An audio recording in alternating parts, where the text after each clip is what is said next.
September 6th, 2023 edition of the Urban League Jobs Network Digital Career Success Series, brought to you by the National Urban League. I'm your host, Kenneth L. Johnson, president of the Harlem, New York-based diversity recruitment firm East Coast Executives. If this is your first time joining us, welcome. The Digital Career Success Series, DCSS, is a professional development series that helps members of our Urban League Young Professional chapters and other diverse job seekers develop new skill sets that will enhance their careers through digital platforms such as webinars, Facebook, and Instagram Live. The goal is to provide an opportunity for professional development right from one's computer. If you want more, visit nuljobsnetwork.com. Today's Digital Career Success Series, Entrepreneur and Intrapreneur, featuring the small business lady, Melinda Emerson, and the VP of Qualis Brands, Alicia Worthington, is brought to you by our employment partner, American Airlines. As the global leader in commercial aviation, they carry the banner around the world for diversity, equity, and inclusion, and we're excited to have Brittany from American Airlines join us later in the program. But now let's go. It's been a minute. I'm excited. I'm extremely excited about both of these guests. I want to introduce you guys first to the small biz lady, Melinda Emerson. Thank you for joining us. Had the opportunity to meet Melinda many, many moons ago. We won't even talk about that, but we was out in Philly hanging out. She was doing her thing and continues to do her thing as the small biz lady, created the brand. Thank you so much for being here with us today. Can you please tell our audience a little bit about yourself?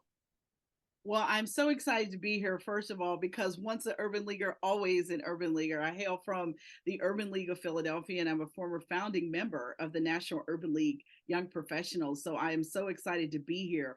I have been an entrepreneur for 24 years. I own a marketing consulting firm called Quintessence Group, and we work with Fortune 500 companies that target small business owners. I also have a nickname, which you already heard, Small Biz Lady, and I own another company called Small Biz Lady Enterprises. And what we do there is coach and train entrepreneurs. And one of our signature tools that we use to do that is Small Biz Lady University. So I am so excited to be here with you all today to break down what it is to be a successful entrepreneur. Man, I'm so excited to have you here today. Thank you so very much for joining us. Today, you will be joined by this incredible individual here, Alicia Worthington. Had the opportunity to share a platform with her. Shout out to Danny and Convo. We were out in Harlem. I was on a panel with Alicia. She completely blew me away with the information she was sharing. So I had to circle back and make her part of the Urban League Digital Career Success Series family. Alicia, thank you for joining us today. Thank you for having me. I'm super excited to be here with you all. I'm actually, fun fact, on vacation, but I was thrilled to be a part of this because I just love having these conversations. I think they're so needed and necessary. I spent majority of my career in fashion and entertainment, had the amazing opportunity to work with Mr. Sean, AKA Jay-Z Carter, for about 16 years. Love that nugget because it really turned me into the Swiss Army knife that I am. I'm very thankful for that opportunity, and it actually prepared me for my current role, which I'm the VP of brand at men's grooming and wellness brand Scotch Porter. Fun fact about being an entrepreneur, which we'll get into a few nuggets later on, didn't really realize that what was who I am and what I am, and look forward to really sharing some details around that later on in the conversation. I'm looking forward to hearing that as well. When we've shared conversations in the past, all the stuff that you've been involved in and like I'm talking about built has been so amazing that I knew I wanted you to be part of this conversation.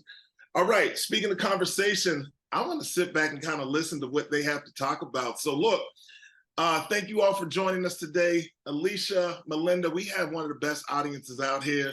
All the people that join us for this Digital Career Success Series consistently, they'll keep coming in. They'll be in the chat letting us know where they're from. Please have your questions in the Q&A. We'll get to that a little later in the programming, but right now I'm going to turn it over to Melinda. Melinda, let's go. Oh, well, I am so excited to kick off this really important conversation about entrepreneurs versus intrapreneurs.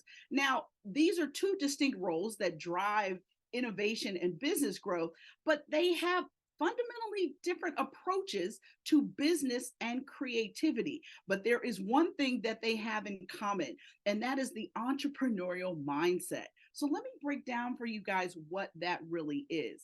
Next slide.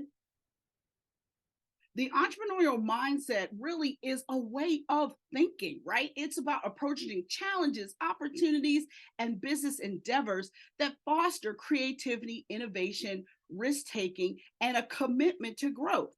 The thing about the entrepreneurial mindset, though, is it is about taking calculated risks, especially for those of you that are entrepreneurs. And I know Alicia is going to dive into that even more. Next slide, please.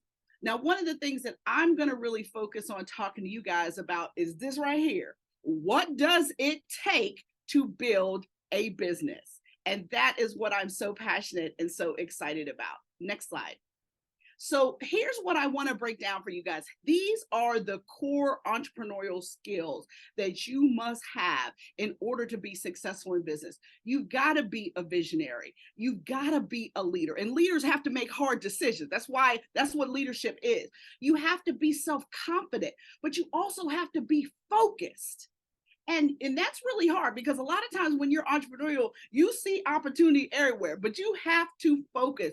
You have to own your lane. There has to be the one thing that you are the Zarina of. And so that's what focus is really important. You also have to have a sacrificial attitude. And what do I mean by that? Well, you have to be willing to give out paychecks on days when you can't take one. And you can't be throwing paychecks at people and being crazy, right? You have to know that you have to be willing to, you have to pay the cost to be the boss. And sometimes that means you don't get a paycheck. You also have to have a competitive attitude. And what do I mean by that? Sometimes, we tell people what our price is, and then we be like, but I could work something out with you. No. Your price is the price. And people that are looking for hookups and humbug, that ain't the customer you need. So you have to make sure that you're willing to stand behind your price. And if someone doesn't buy from you, guess what? They weren't your customer. You also have to have business experience. Please, please, please do not start a business that you don't know anything about, because that is a great way to lose a bunch of money and damage your credit irrevocably. You also want to be strategic. And you've got to have high energy and optimism, because listen, if you don't believe it, ain't nobody else going to believe it. Your enthusiasm should be infectious, because you're going to attract opportunities. You're going to attract people that want to work for you. You also have to have strong interpersonal skills. If you don't like people, please don't start a business, right? Or get you a partner that does like people. But if you don't like people, that's a fundamental ingredient, because when you are in business, you are in service to others. And that's the thing that you have to know. Next slide. So what do you need to have personally to start a successful business? Well, number one, you need to have a supportive spouse or partner, because let me tell you, an unsupportive spouse can kill a business faster than a bad marketing plan. Okay, so if you know the type of person you're dealing with, if you're dealing with a partner that's highly risk averse, approach them like the bank. Create a PowerPoint presentation, give them facts and figures, but also give them a realistic timeline for how long you're actually going to chase this business. And if you have teenage children like I do that are always coming asking for money, you got to have a meeting with them too. You got to help them understand what mom and dad are about to do and how it's going to benefit them. You also got to have excellent credit, because when you start out in business, you are your business's credit. And when I say excellent credit, I'm talking 750 or higher. You also need to have a kitchen cabinet of advisors. And let me break down what that is. Next slide, please. Your kitchen cabinet advisors are 5 people who are invested in your success. One of those people should be an existing entrepreneur, somebody who's been there, done that, and can help you sidestep some of these potholes out here. You also need a customer or a prospective customer that's going to be that internal advocate to give you the real deal on what the budget is, so your proposal come in right. You also need somebody who is a mentor, and that may or may not be a business mentor. Sometimes you need a personal mentor who can talk you off the ledge on those days when you feel defeated. And let me tell you, in business, there are plenty of opportunities for you to get humbled and be defeated out here. You also need to have someone who is a lawyer and someone who is an accountant.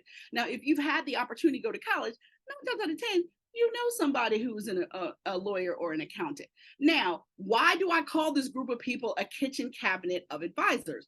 Well, because these people are willing to work for food, right? They're not trying to send you a bill every time you call them and ask them for some advice or a connection. But let me tell you, you better be careful with this group of people too, because if they give you advice that you don't take, you can destroy a relationship that you spent 10, 15, 20 years building. Next slide.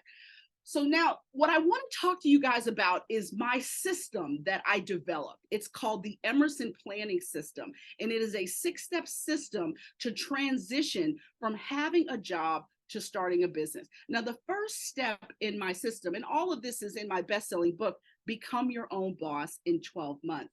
But the first piece, when you get the idea that you think you want to be an entrepreneur, here's the first thing I need you to do. I need you to think about your life plan. I need you to think about what you want and why you want it. Because choosing entrepreneurship is a hard door to go through. And I want to be sure that you're real clear that that's what you want to do. The next thing you got to look at is your money. Listen, banks do not loan money to start up businesses. So you are going to fund your startup. So you got to look at where you are financially. Then it's time to look at this business you want to start. Okay. So then you got to evaluate this business based on what skills you have versus what skills you need to run this particular type of business. I'm actually a big fan of people going to work part-time for a business like the one they want to start so they can really learn the deal about what it takes to run this kind of business. You also need to get clear on who your customer is. If everybody can use your product or service, honey, that means nobody's using it. So you want to get really clear on who you are serving, and the more narrow, the better. And you do need a business plan. Please don't be out here listening to these crazy people now telling you you don't need a business plan. Yes, you do. Now, do you need a 40-page manifesto? No. But do you need 10 good pages that are going to talk about how you're going to run this business? How are you going to get the phone to ring? What are you going to do after the phone rings? And what's going to be your aftercare to keep that customer? Yeah, you got to write all that down. You got to think through all of that. And hear me when I say this. Do not quit your job to start a business. You need to start as a side hustler first. And I'm going to break these down even more. Next slide. So when you think about a life plan, really what that is clarifying your goals and dreams. It's really helping you determine the lifestyle that you want, right? And then you really have to be honest with yourself about what you will and won't do. You know, one of my favorite examples of this is sometimes people are like, yeah, I'm going to invest in a franchise. And those most popular franchises are actually food-based franchises. But guess what? If you have always worked in a corporate environment, and then all of a sudden you're running, let's call it a nothing but cake franchise. That means you are now running a 6-day-a-week business, and you are now a retail worker because you are unlocking and locking the door every day at your business. When the dishwasher don't show up, you the dishwasher. When they drop off a 50-pound bag of sugar on your back door, you got to drag that bag of sugar in. So you got to be really clear about what you want, the work you want to be doing in this new business. And the reason why this is important is because your business goals and your personal goals need to align. Because what can happen, and I have seen this many times, is people start good businesses that aren't good for them, aren't good for their family, aren't good for their lifestyle. Let's say you want to be a photographer and you want to specialize in weddings, but you've got little kids that are in a lot of weekend activities. Well, you done tied up your weekends from what? March to November with weddings, with events on the weekend. And so now you got to look and see, is your partner going to pick up the slack for you? Does your mom and them, somebody live near you that can help you? You got a nanny or a college kid that's going to help you pick up the slack so that your kids don't feel lack because you started this business. That's the kind of stuff that destroys relationships and businesses. So you really have to be clear. Next slide. The other thing I want you to think about really is about this money. The first thing you got to do is calculate your net worth. And your net worth is nothing but your assets minus your liabilities, right? You know, how much money do you have? If you don't currently use a budget, use a budget. If you are a 2-person household, start figuring out how to live off of one of them salaries instead of two. And you really want to minimize your debt.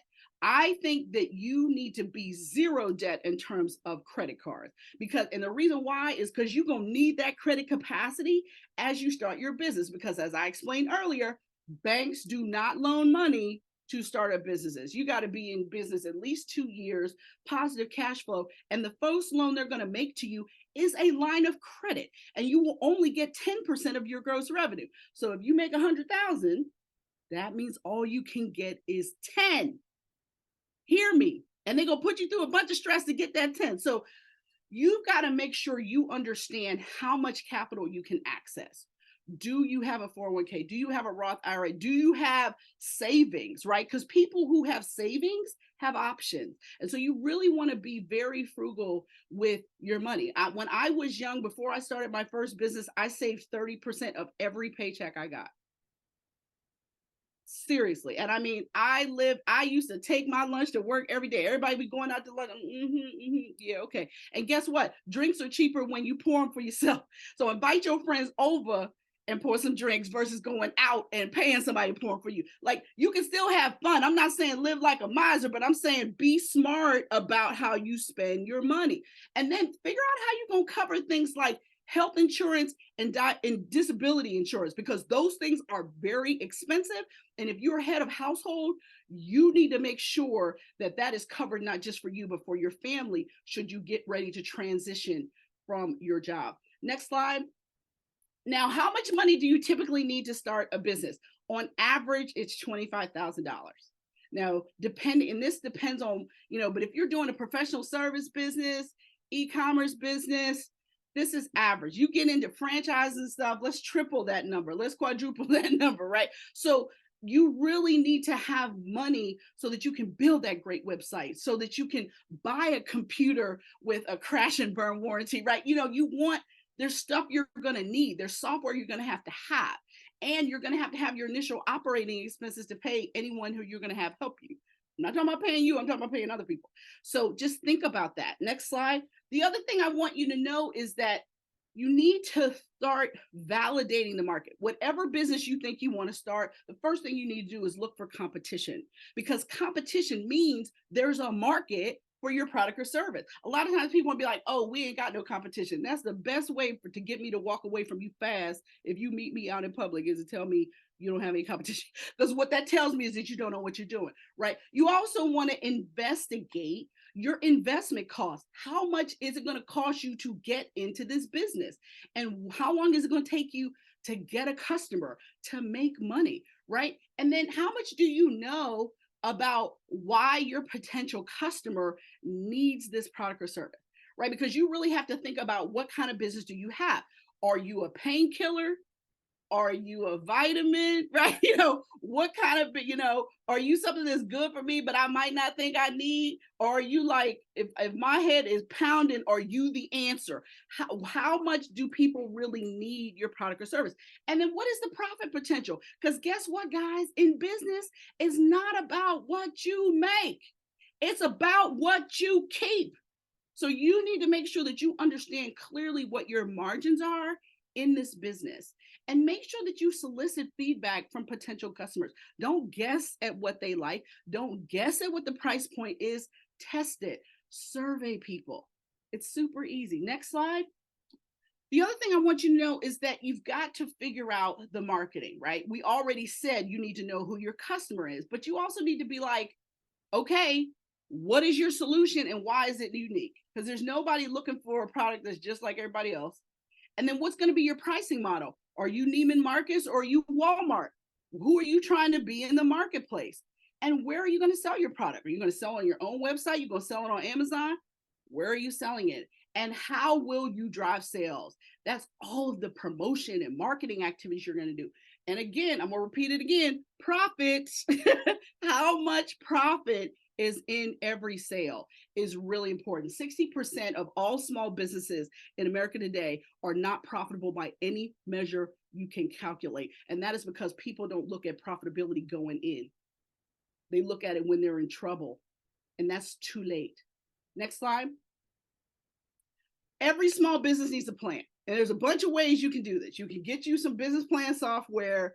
You can buy you a book. You can enroll in a class. I offer them at Small Biz Lady University, right? So there's plenty of places you can go to get help with your business plan. But here's the thing, you have to plan for success.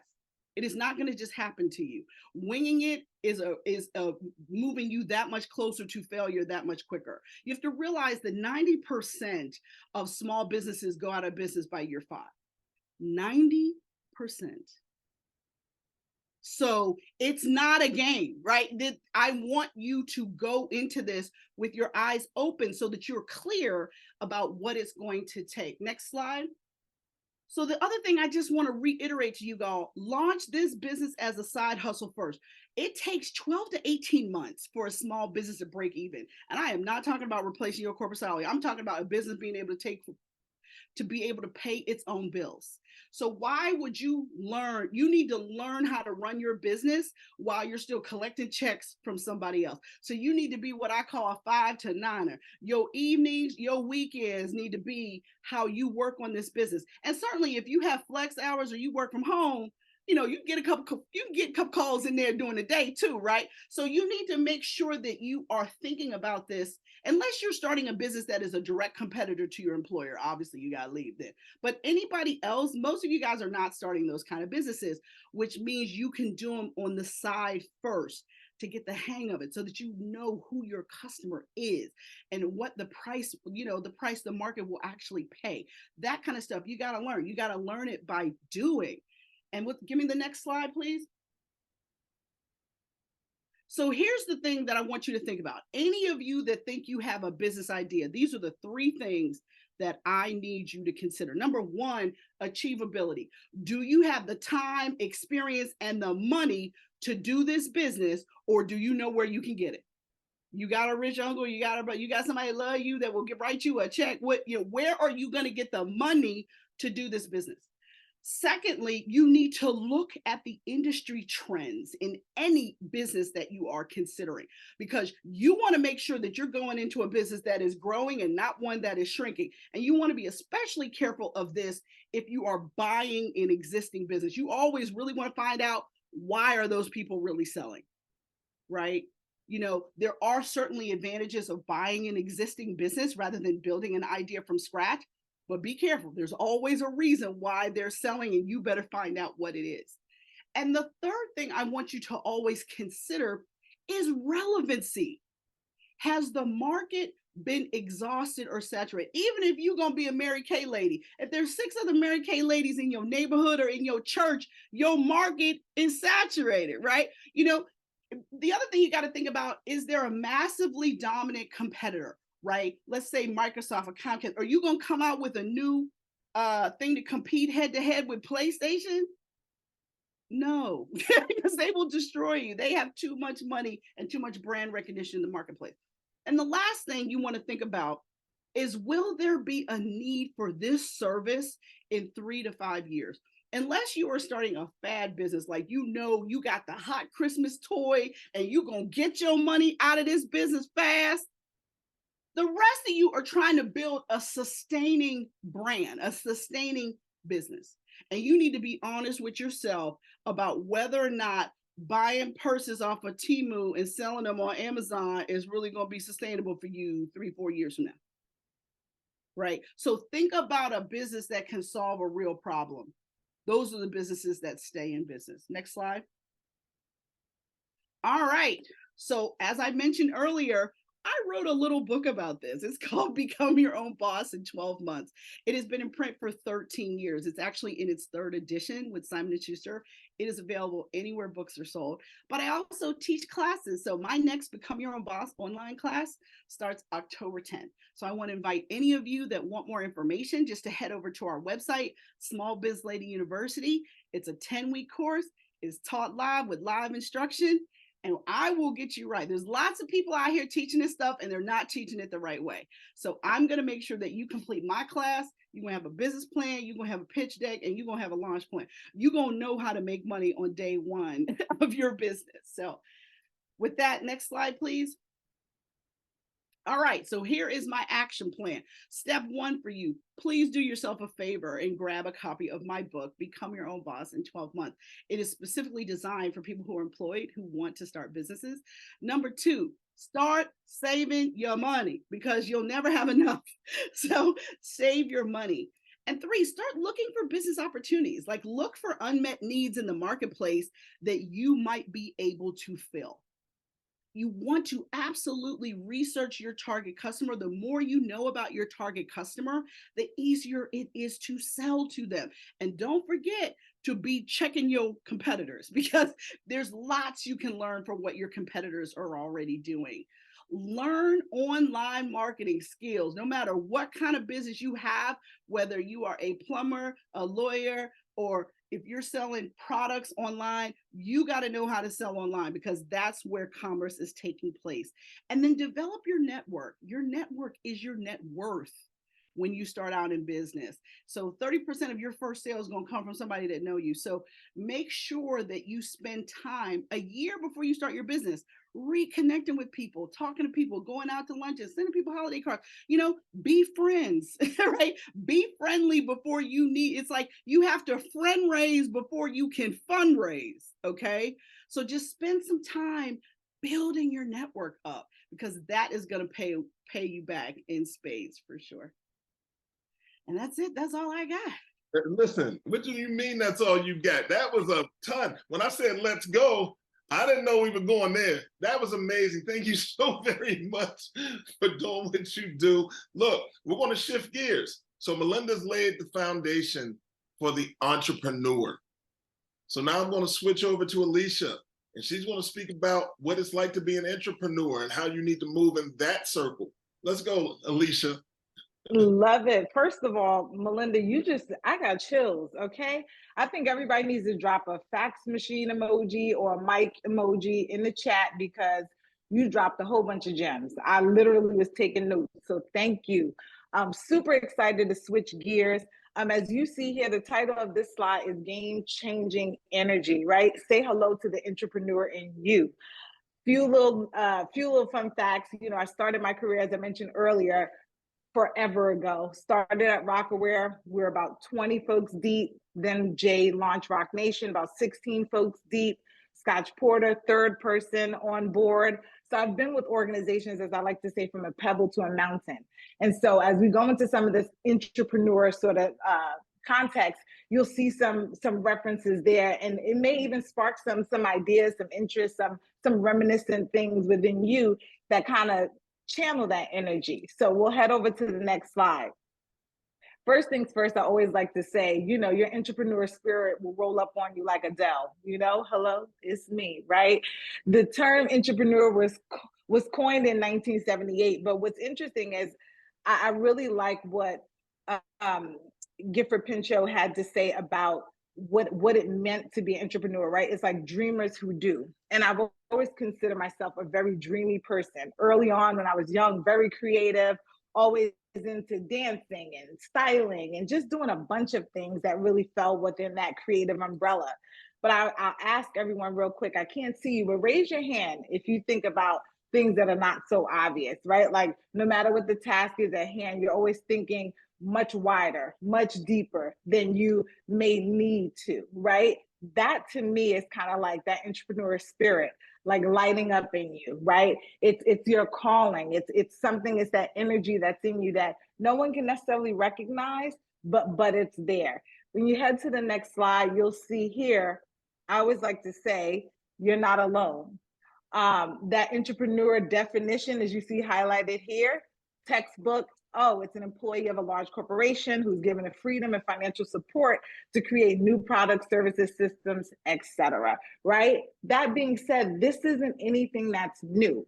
Folks have been around, been the entrepreneurs within these organizations, really being game changers just from a thought process, right? Thinking about not the past, but also the new, now, and next. And I think it's important as an entrepreneur to challenge ourselves in a few different ways when it comes to like how we show up each day within these organizations. And so if you raise your hand, by definition, you'll clearly see that there's an understanding, there's a common thread, and you'll see if some of these things sort of resonate you as we move on. I believe it's bigger than just the word, and you'll see when we head to the next slide that I truly identify it as a calling, right? Every organization that I've been within, I mean, I walked in the door. I'll tell you a fun story real quick. When I first went to interview at Rockaware in 2000, as you can imagine, 1999, the 90s, you knew Rockefeller, and I walked in the door and I saw Rockaware on the wall, and I was like, oh my God, right? It was this spirit of, I have to be a part of this crew, a part of this team.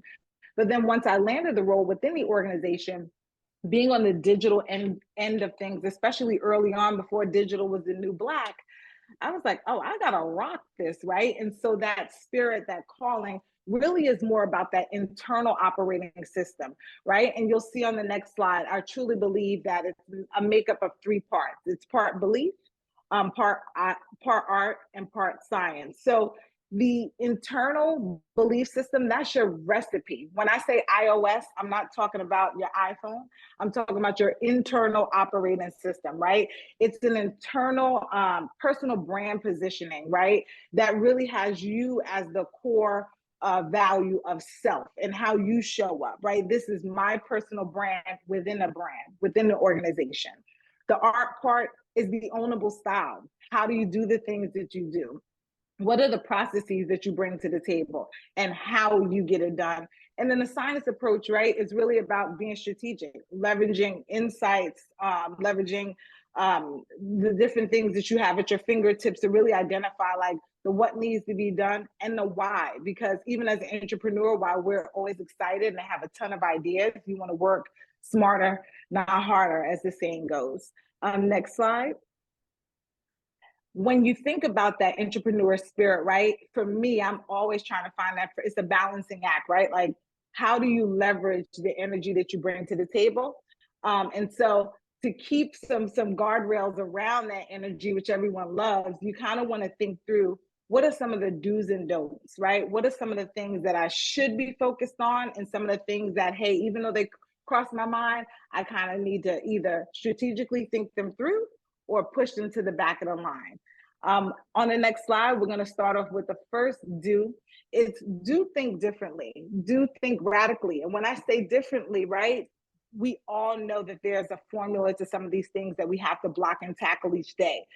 Sometimes things like budgets can kind of reshape your thinking around like, hey, how do we launch this new product? Oh, because I only got $5 or we only got a $10,000 budget. I'm not going to think through what we could really do. There's ways to, my grandmother used to say, there's multiple ways to skin the cat. And while it sounds like a horrible term, the philosophy behind it is you can figure it out, right? So whether it's through strategic partnerships, et cetera, sometime where there's a will, there's a way. And you're able to accomplish some of these things that do come to mind. So as former First Lady Michelle Obama said, when they go low, we go high, right? And I think that you should let that apply to your thought process when you're approaching a project.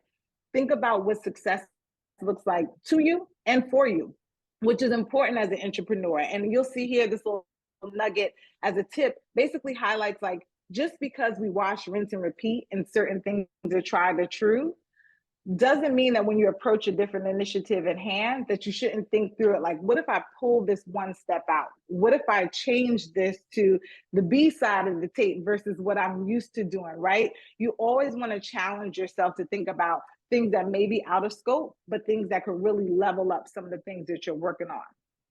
The next do, as we head to the next slide, is do use your Swiss Army knife. And I love and hate to call myself this. You know, being on the ground early at a lot of these organizations, I had to literally open it up and figure out, what tool am I pulling out the shed today, right? And so even though when I look back, there were some daunting days where I was like, oh God, I got to do this and that. But fast forward, it really allowed me to sharpen my skill set in a few different places, right? So while I may not be the expert in every area, it has afforded me the opportunity to always have a wide lens, right? Like a broad stroke across a lot of these core categories that help me do my job and help me do it well. So always like to say, you'll see here, resourceful approach is game changing, right? Like people want you, and as an entrepreneur, you want to be solutions oriented. You want to come to the table, always have a solution, not be, because all the problems are going to come to you, right? But you also want to train the folks around you to think differently, think radically, approach a situation with the solutions first. Hey, we got this forest fire, but let's think about A, B, and C to make sure that we're all working collectively to overcome or adjust, right? And so using the abilities that you have in your arsenal, the different tools that you have, like I like to say, within your shed, could really make or break some of the tasks that you have at hand. So a quick little tip here, think through how you leverage your internal and external teams. You know, in my current role, I have a broader team outside of my organization, but it's really key to connect the dots between your internal folks and your external folks so that whether it's in celebration or crisis, you're always moving as a unit. So put that Swiss Army knife of yours to work. We can head over to the next slide.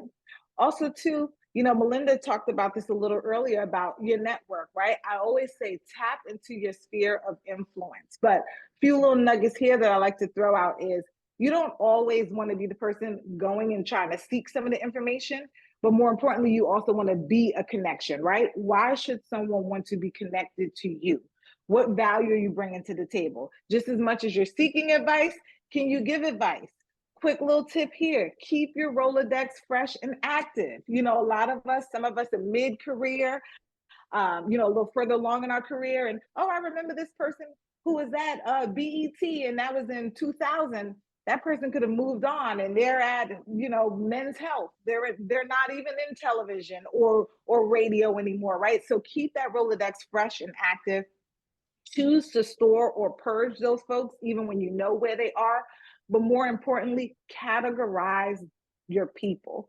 And I don't mean that in a condescending way, but you want to be able, when you're looking to build a website, when you're looking for PR, when you're looking to be mentored, right? You want to be able to fast track to, here are the folks that I have on my list, and run down that list as need be. So the more organized you are with your network, the better your network can work for you. So super important. You don't just want it to be names and numbers, you know, in your phone book or in your email list. You want to make sure that these folks are actively folks that you can tap into as needed.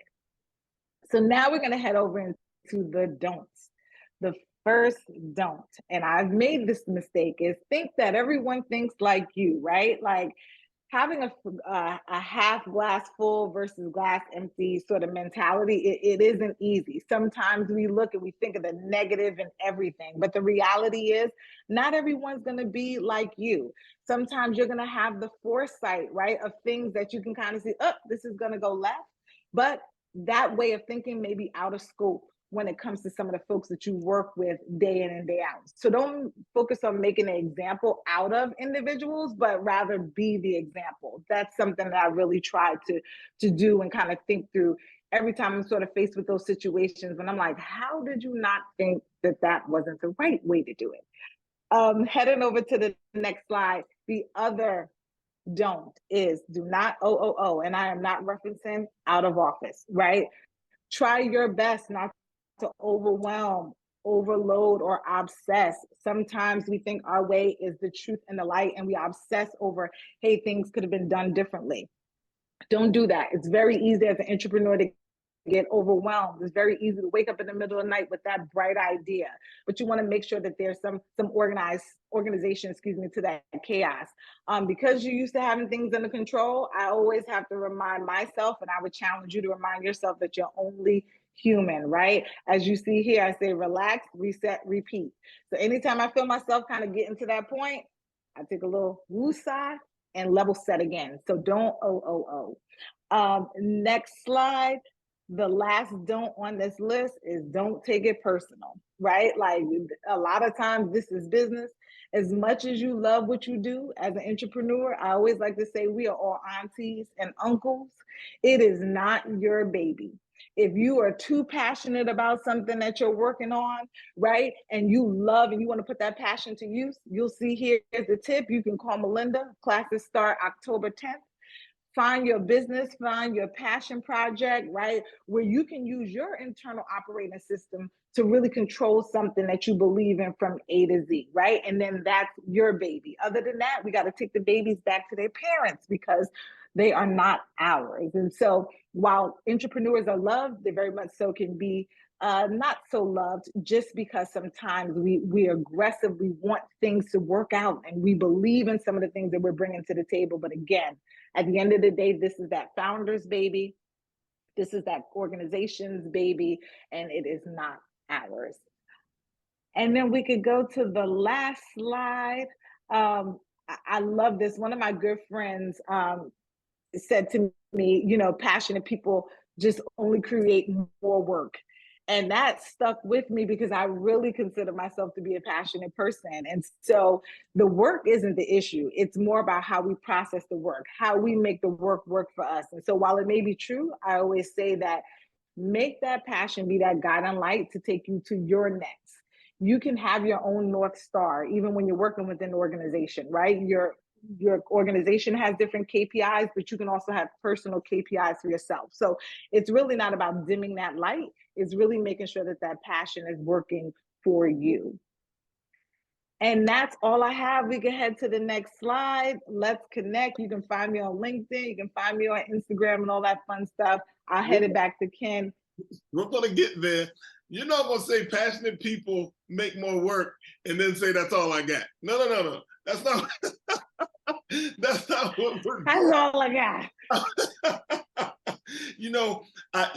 When we come into this, I know when I spoke to Melinda and I spoke to you, Alicia, and I'm like, listen, I want this to be a light lift. That's not what y'all do. This information was so amazing. I'm so excited, not only for our audience, but I'm excited to go back to the YouTube channel probably in about a week when Dory gets this set up and to rewatch this. Listen, if you're on the feed, please drop your questions in the Q&A, or I'm just going to ask all the questions. And believe me, I have them. Dory, if you have anything, just send it to us. But look, Melinda, I want to go back and speak to you kind of about this. So what are you seeing like out here right now? Because there's been a shift. I go on Instagram and I see, oh, by the way, I went on Instagram, followed your channel, and that link to your website is crazy. I stayed there for like an hour last night at least. Crazy. So please do that. But look, you go on Instagram or some of these social media feeds, and people are telling you, oh, here's what you do. LLC, EIN, get $100,000 in credit. And everybody's like commenting and jumping in. Like, what are you seeing out here that is really alarming you about what people are sharing? You know, the scariest thing about the pandemic and Instagram in particular is that it created all these like new business Barbies is what I call them, because you need to be hiring people to help you who have been where you're trying to go. If you are hiring someone that is just one step ahead of you, you're in trouble. If you're hiring somebody and coaching is their only business, you can't find no background, no place they worked at, you can't find no articles, no books, no media interviews they've done about this expertise they claim to have. You know, the thing about it is, you guys, Photoshop has been around for a while. Now we got AI. We can make people stand in front of limousines and planes and pretend like they travel that way, and it is not true. And there's too many folks. And particularly, I'm gonna pick on y'all millennials for a minute. Y'all want to hire people because of their lifestyle and not because of their expertise. And you just want to be really careful to make sure that these people are who they say they are, and real results, because people can fake these receipts they want to show you too. And so I want you all to, I think hiring coaches is good. I think signing up for courses is good, but go and research the person who's supposed to be coaching you, please, because too many of you guys are getting taken by these people and they charging big money to teach you foolishness. Yes. Foolishness. And literally, I've seen people on Instagram telling people how to break the law, like telling people to open up business credit cards to pay off their personal debt. That is fraud. That is against the law. Like but people selling this stuff with a straight face online. So please beware. Please research these people. Please. Because the people on Instagram ain't making no money. They pretending. But we have a question in the Q&A, and Alicia, I want you to speak about this because I know it's important to kind of the way you operate. And they want to know how do you become focused? Like they're struggling with focus. How's that work? Yeah. Entrepreneur in mind. Yeah, no, focus. Listen, it's no joke. You know, I created a system and I don't remember where I stumbled upon it on, but it was years ago where it's a red, yellow, and green system, right? So red is like things that I gotta get done, they're burning. Yellow things I'm marinating on. Green mean, okay, that's cool, but it can kind of wait because what ends up happening is my brain sometimes like scrambled eggs. It's just listen, things are just flipping around and ideas come through. So what ends up happening is because you're always overextending yourself. So you have the creative side of the house, the right brain kind of hitting you with all these ideas, then the left brain and you're kind of thinking through the ask when it comes to like the data and the insights, the things you need to accomplish. And the marbles are just moving around. So focus is a real struggle. I think even as an entrepreneur, right? Because you're always thinking about your business and how it can be successful, right? That's the reality. The light is always on. And so figuring out systematically ways to jot those ideas down, you know how they say stick a pin in it? That's the only way an entrepreneur can be successful. We got to stick a pin in things to focus. And I would just add to that, Ken, that one of the things that I do at the beginning of every year is I decide what my top 3 objectives are. So no matter what opportunity comes at me, I can quickly say yes or no based on whether or not it helps me accomplish A, B, or C.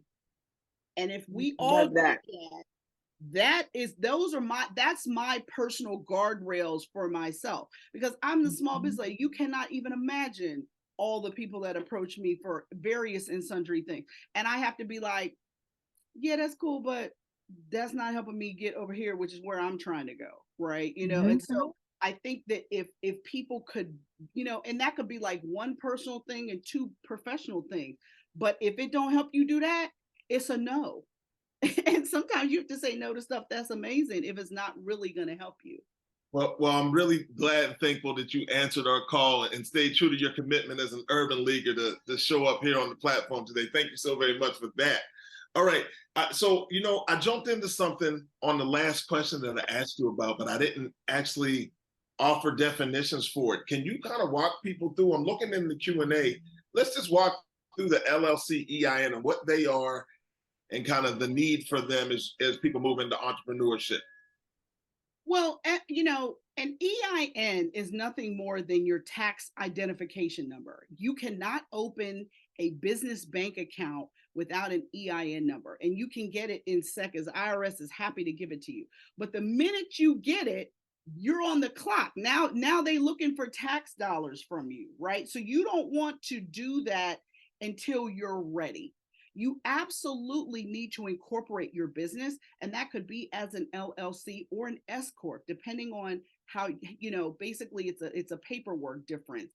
But you need to understand the type of business you're starting. If you're starting with a partner, you absolutely need a partnership agreement and an incorporation, what we call you know, an entrepreneur's prenup. That's a partnership agreement, right? You know, so you want to make sure that you are legal, right? You're not operating and having people Cash App or Venmo you. You know, you need a business bank account. You need to file business taxes, right? Business taxes are due by September, but you know, by March 15th and September 15th, not April and October, like personal taxes, right? So you just need to understand that you definitely want to incorporate your business. You want to make sure that business name is available. You want to check and see if it has been trademarked, check and see if the URL is available. All that stuff is important because you want to be able to protect your brand all the way around. And just incorporating your business does not protect your brand. It just incorporates your business in the state that you're in.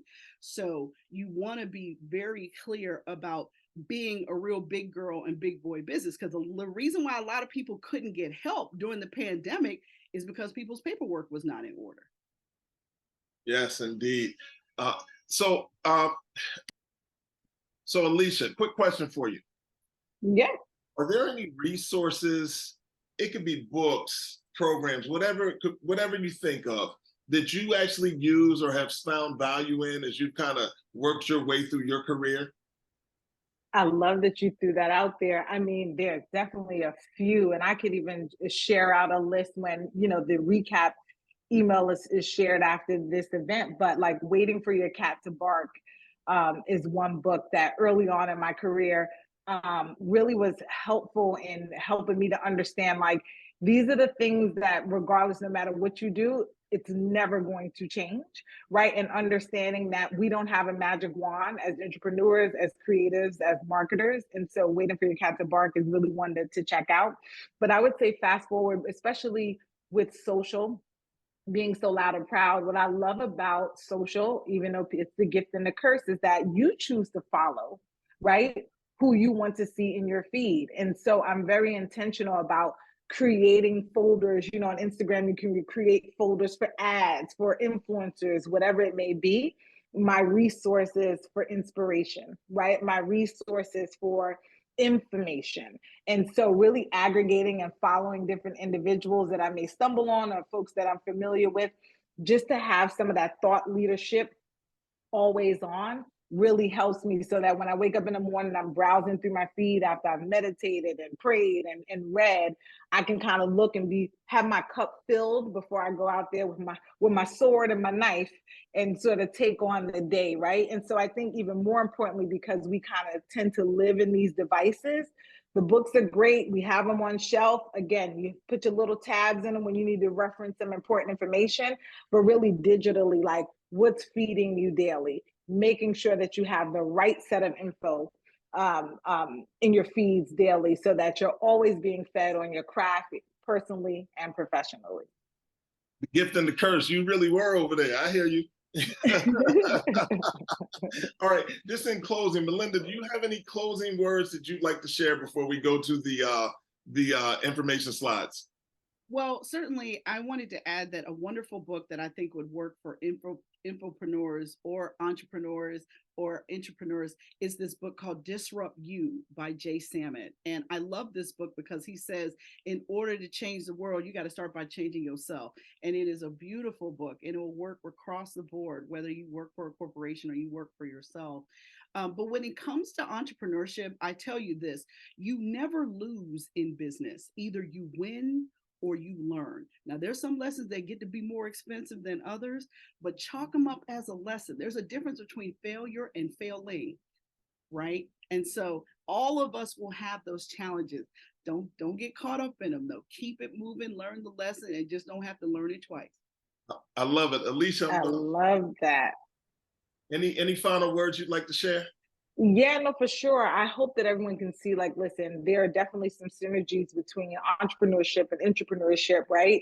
And there are some different variables, but for the, you know, they go sort of hand in hand. The one thing I would say for those who are interested in starting your own business, or those who are currently in a role within an organization, I would implore you to challenge yourself to understand what season you're in today, right? So yes, entrepreneurship is something that you may be interested in, and you can work towards that, but maybe that needs to happen 2 years from now, right? But what are you doing while you're in your current role? How are you prepping yourself for that?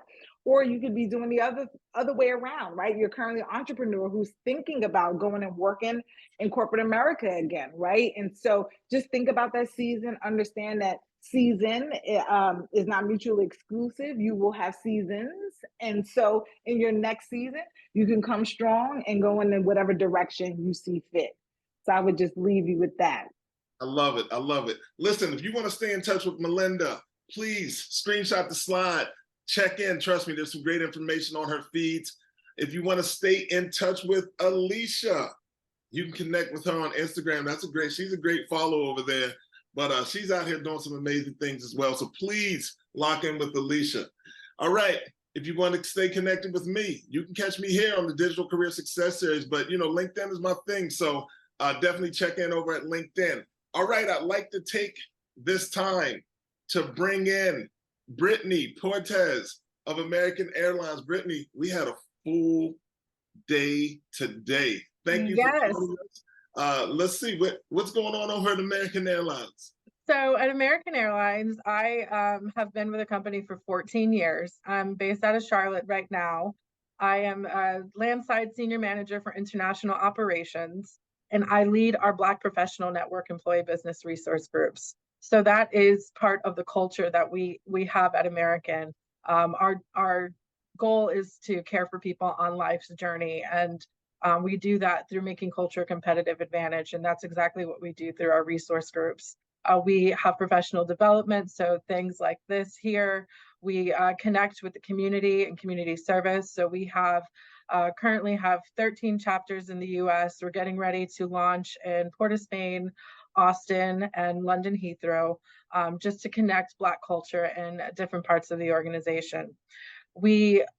When people think of aviation, they think of travel, but they don't necessarily think of the different opportunities and careers that you can have within aviation. So I am part of the airport operations branch, where we have the opportunity to care for our customers while they are during travel. But through that, we have our own administration departments, we have our own recruiting teams, and then we have various opportunities that you can do through flight. We have our cadet programs that sometimes people, they get out of the military, they get out of college, and they decide that they want to go a path for flying and being in the flight deck. So we have opportunities on that. We have a co-op program that is for those of the engineering spirit that connects with our aircraft maintenance organization. We also have an MBA program for anybody that is interested in getting their MBA and working for American. We also have just regular internships for college students over the summer months. So here in Charlotte, we had 2 students that came and joined us to help with some of our analytics programs. And we have entry-level positions that are always open. Jobs.aa.com. I recommend anybody going over there. You come work with us, you fly for free. It's always an additional perk that you can get with the aviation industry. But we have multiple opportunities, and a lot of what Alicia was sharing today for the Intrapreneur, you can actually get those experiences by being here with Americans. So we're happy to host, happy to connect. We actually have a LinkedIn for our American Airlines Black Professional Network, so you can see what we're doing in some of the communities. Come out and support and be a part of it. Some of our community work actually includes job fairs for people within our community. So we invite you to connect. You know, I know you mentioned there's a job fair coming up in Charlotte. Am I correct? There's probably some people from Charlotte on the feed, or some people that can get to Charlotte.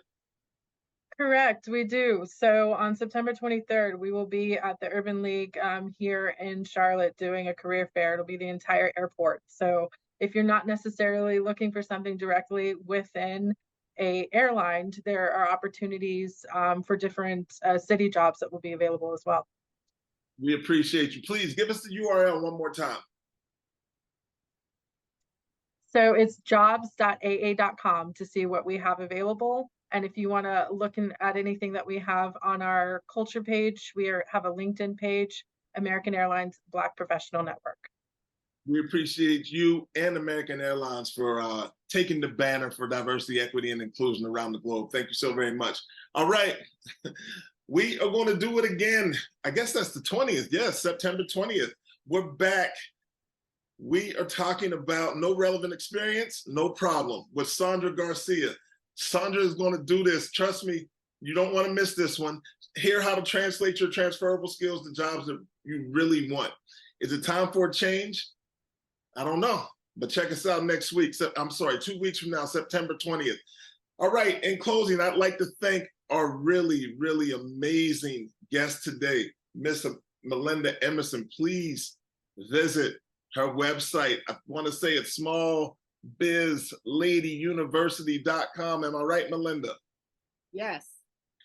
Please tap into Alicia Worthington. Trust me, you will not be disappointed. She's really busy, but she definitely will circle back and add value when she can add value. I want to thank both of you for taking the opportunity to join us today for the Urban League Jobs Network Digital Career Success Series. I'm your host, Kenneth L. Johnson. Again, we do it again September 20th. Please lock in with us. We appreciate you. Have a great day.